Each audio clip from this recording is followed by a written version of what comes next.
अस्सलाम वालेकुम, मैं हूँ रिजवान अशरफ। सुप्रीम कोर्ट पाकिस्तान में इस वक्त फौजी अदालतों के मुतालिक बहुत अहम तरीन केस की समाअत हो रही है। और सुप्रीम कोर्ट पाकिस्तान में जिस तरीके से आईनी बेंच के सामने ये फौजी अदालतों का मामला है, ये बड़ा दिलचस्प होता जा रहा है दिन ब दिन।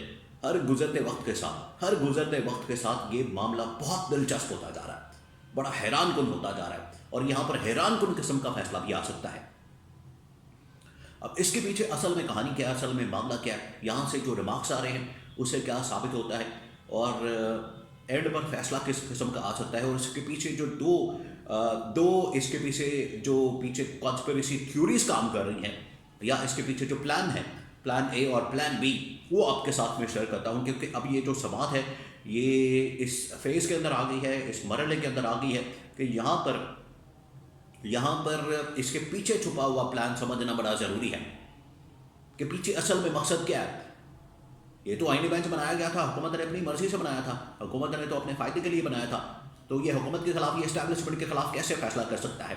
तो फिर मैं आज आपको बताता हूँ कि इसके पीछे प्लान कौन सा है जिसकी वजह से ये सारा मामला चल रहा है।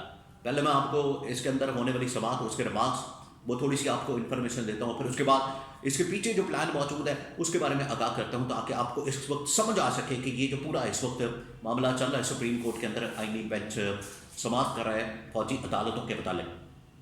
अव्वल ये कि सबसे पहले जो फौजी अदालतें, इनका जो मामला है वो चैलेंज किया गया है। तो यहाँ पर बात की जा रही है मुख्तलिफ जजेस की जानिब से। जजेस ये पूछ रहे हैं कि अब 9 मई में बहुत सारे मुल्ज़मान हैं, बहुत सारे लोगों को पकड़ा गया है, गिरफ्तार किया गया है, अरेस्ट किया गया है, उनको कस्टडी के अंदर रखा गया है। टॉप लीडरशिप से लेकर पीटीआई की एक कारकुन तक, वो तमाम के तमाम लोगों को अरेस्ट किया गया।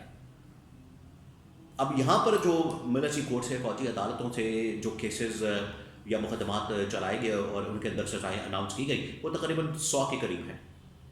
तो वहाँ सवाल पूछा गया कि अगर यहाँ पर 2-3 हज़ार लोग पकड़े गए, उनके ऊपर इतने सारे लोगों पर मुकदमात किए गए, बनाए गए, 9 मई के ही सिलसिले में 9 मई के मुकदमात के इनके ऊपर डाले गए हैं, तो 100 बंदा किस तरीके से जा सकता है।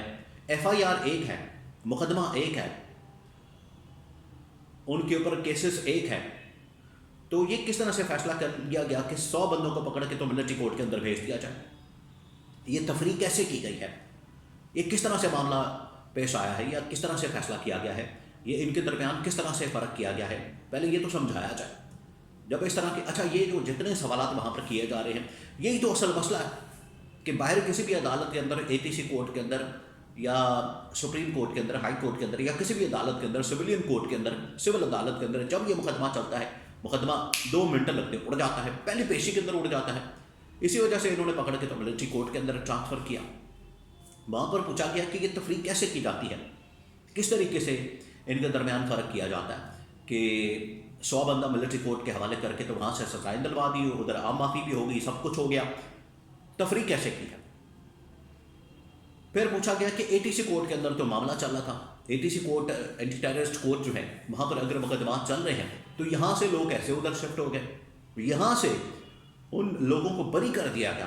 देखिए ये कितना हैरान कुन मामला है कि ATC कोर्ट से बहुत सारे ऐसे मुजरमान जिनको मिलिट्री कोर्ट से सजाएँ हुई हैं, मुलजमान कह लें, मुजरमान कह लें, बंदे कह लें, कारकुन कह लें, ऐसे लोग हैं जिनको ATC कोर्ट ने बरी कर दिया, क्योंकि वहाँ पर ना कोई एविडेंस, ना कोई सबूत, ना कोई शवाहिद। जब बरी कर दिया, उसी बंदे को पकड़ के तो मिलिट्री कोर्ट के हवाले किया तो उधर सज़ा हो गई। फिर सवाल किया गया कि ये किस तरह से हो सकता है कि ATC कोर्ट के अंदर बंदा एक बरी हो जाता है, उधर जाके उसको सज़ा हो जाती है। तो इधर जो मिलिट्री कोर्ट के अंदर शवाहिद पेश किए गए हैं, ATC कोर्ट में पेश क्यों नहीं किए, या ऐसे कौन से शवाहिद थे जो ATC कोर्ट में नहीं थे, उनके सामने आ गए। तो अगर उनके सामने, मिलिट्री कोर्ट के सामने ये शवाहिद आ गए, सबूत आ गए, एविडेंस आ गए, तो ATC कोर्ट के सामने भी रख देते हैं। असल मामला तो होता है तफ्तीश का, तहकीकात का और प्रोसिक्यूशन का, इस्तगासे का। अगर ये दोनों चीज़ें मजबूत हैं, ताकतवर हैं, उनके अंदर जान है, तो केस बड़ा मजबूत है। कोई भी किसी भी अदालत के अंदर आप ले जाएँ, सज़ा सुना देंगे। अब मिलिट्री कोर्ट के मतलब कुछ अहम तरीन इंकशाफ और इन्फॉर्मेशन भी सामने आई है कि एक कर्नल लेवल के आदमी ने, कर्नल लेवल के ऑफिसर ने, कर्नल असद शेख जिनका नाम लिया जा रहा है, उन्होंने असल में ये सजाई सुनाई है। उनको जज मुकर्रर किया गया था और उनको जज लगा के तो यहाँ से सजाई सुनाई गई है, और आज तक उनके केसेस सामने नहीं आए, उनके फैसले सामने नहीं आए, उन फैसलों का ऐलान ही नहीं किया गया, उनको पब्लिक ही नहीं किया गया। वीडियोज़ निकाल दी जाती हैं, मैसेज दे दिए जाते हैं, कैंपेन कर दी जाती है, मामला चलाए जाते हैं, लेकिन हकीकत सामने नहीं आ रही। तो ये असल में कहानी है। और इस वक्त ये सारा मामला जो है वो सुप्रीम कोर्ट पाकिस्तान के अंदर ज़ेर समाअत है, जहाँ पर ये फ़ौजी अदालतों को चैलेंज किया गया, फ़ौजी अदालतों के मामले के ऊपर ये मामला चला। तो 4-5 सवाल उठाए के बड़े अहम तरीन सवाल, रेलिवेंट, बिल्कुल रेलिवेंट। KTC कोर्ट के अंदर मामला, फिर वहाँ पर हाईजैक केस का भी जिक्र किया गया, जो कि नवाज शरीफ ने हाईजैक किया था, मुशर्रफ का केस। वो तो इधर आम अदालत के अंदर ही चला था, वो तो फौजी अदालत के अंदर नहीं चला था, वो इससे ज़्यादा सख्त केस था, 9 मई से ज़्यादा सख्त केस था हाईजैक का केस।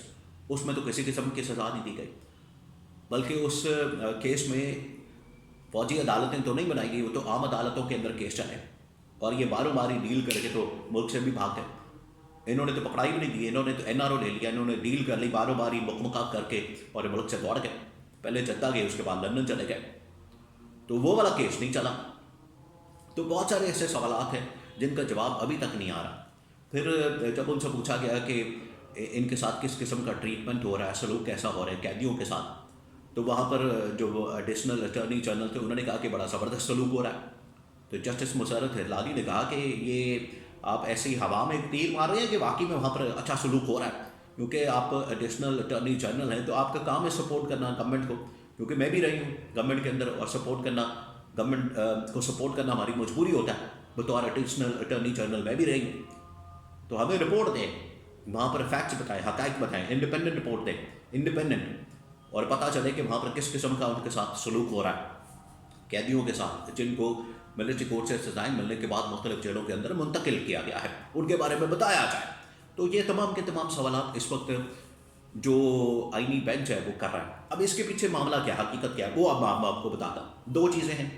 एक तो ये कि जो इंटरनेशनल प्रेशर आ रहा है वो इस किस्म का है कि अगर इन फैसलों को रिवर्स करना पड़े तो सुप्रीम कोर्ट पाकिस्तान से रिवर्स करवा दिया जाए। इंटरनेशनल प्रेशर अगर बहुत बढ़ जाता है, GSP+ स्टेटस और बाकी चीज़ें, रियासती मामला और इस्टेब्लिशमेंट के मामला, अगर इनको लगता है कि वो मफादात ख़तरात में पड़ गए हैं तो इन फैसलों को रिवर्स करवा दिया जाए। और अगर वहाँ से मामला ठीक रहते हैं, इंग्लैंड वगैरह से, अमेरिका वगैरह से, और जो ट्रेड के मामला हैं या बाकी दूसरे मामला हैं, सफारती मामला हैं, अगर वो ठीक रहते हैं, कोई मसला नहीं आता, प्रेशर इतना ज़्यादा नहीं आता, तो ये सुप्रीम कोर्ट से फैसला आ जाएगा कि ये मिलिट्री कोर्ट के फैसले बिल्कुल ठीक हैं। ये इसके पीछे कहानी है और मामला है, जिसकी वजह से ये सुप्रीम कोर्ट के अंदर इसकी समाअत हो रही है और इसके अंदर इस तरह की बातें, रिमार्क्स और मामलात और चीज़ें सामने आ रही हैं।